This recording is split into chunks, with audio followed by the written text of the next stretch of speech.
Hi, I'm Mike from 1A Auto. We've been selling auto parts for over 30 years.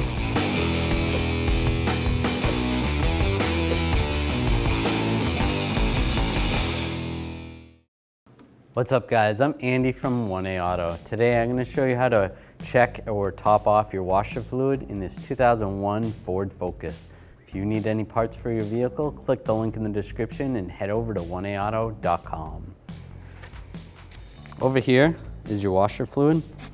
Just make sure the cover is not too dirty, just wipe that off.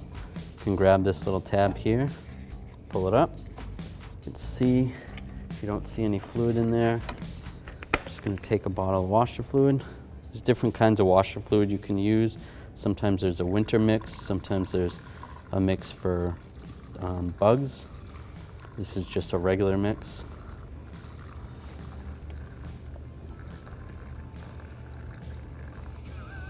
And that's about full right there.